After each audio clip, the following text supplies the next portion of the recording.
This is Alex Hamill, and you're watching Extreme Power TV. Strongest man alive, the only man in the history of the world to deadlift 1,000 pounds. Let's hear it for 2, 3. Good job.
All right, I'm here with Andy Bolton, who has just defeated Tom Eisman at the Night of the Living Dead.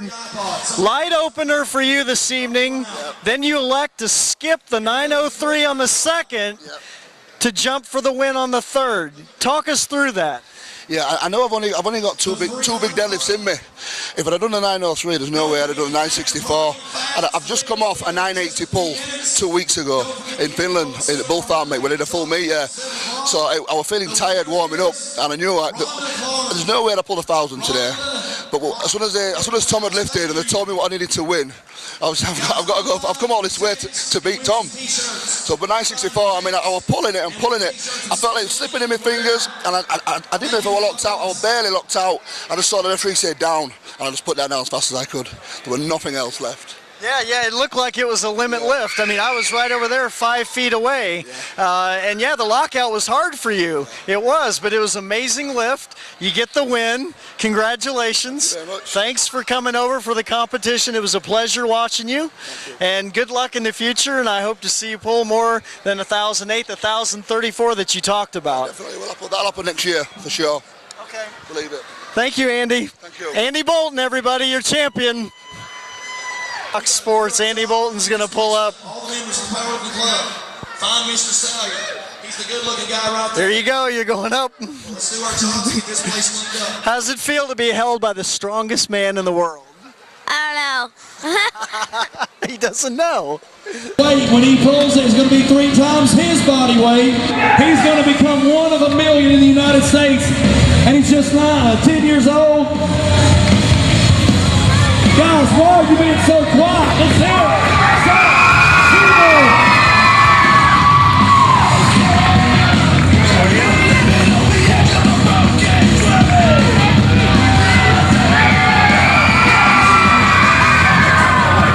I'm Andy Bolton, and I watch Extreme Power TV.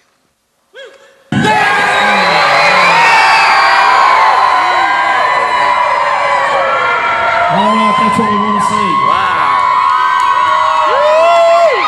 Stay tuned for more Extreme Power TV. Bars loaded for Natalie Free. This is going to be 3 times her body weight. It's 1 in 10 million for a female to pull 3 times body weight. 2,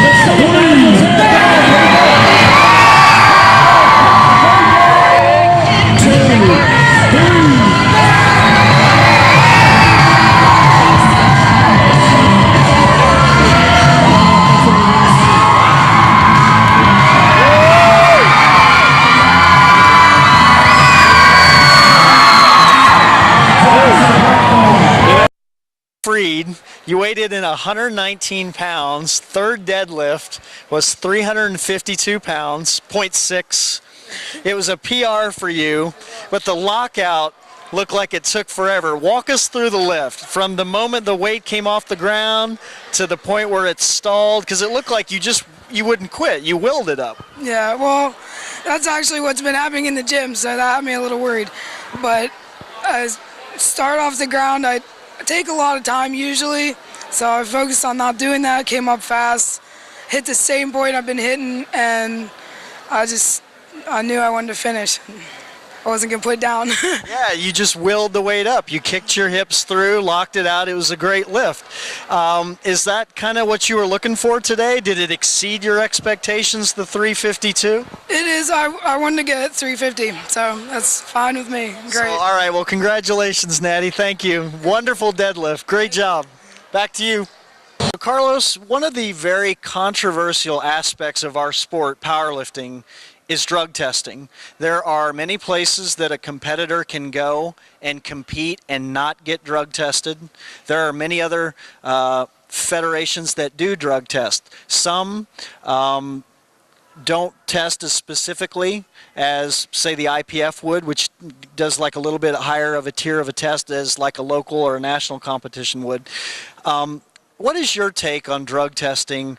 Do you feel that every federation should drug test? Should it be a mandate that anybody who chooses to run a powerlifting event has to drug test? Give us your take on the drug testing issue in powerlifting. Absolutely. I believe every federation should drug test because I always believe real athletes, they're drug free. If you need to take anabolic steroid or something to help you to perform better, you cheating the sport. You cheating the fans. Plus, you put your reputation on the line. When we talk about giving a good example or, health, a mind and health body, I believe, drug-free should be mandatory. If you want to know who really is the best of the best, without no equipment, no drugs, nothing, you do a drug-free, absolutely. And in your experience, who does a really good job of drug testing? The WMPF Federation. World Natural Powerlifting Federation with Troy Ford as the president. They've been running a drug-free sport in powerlifting, and they sometimes do strongest man competition. They're really, really good, promote and support the drug-free movement. Okay, well, thank you, Carlos. It's good. I'm Andy Bolton, and I watch Extreme Power TV. I'm Eric Talmont for Extreme Power Television, and coming up in 2011, the sport of powerlifting is going to have a really new, unique concept. It's going to be the Ultimate Powerlifter Series. It's going to involve 4 competitions. It's going to kick off in Tampa, Florida, January 22nd and 23rd at the Raw Unity Powerlifting Championships, followed up by another competition in April, followed up by another competition in July, and then the season will end in October in New Orleans, Louisiana.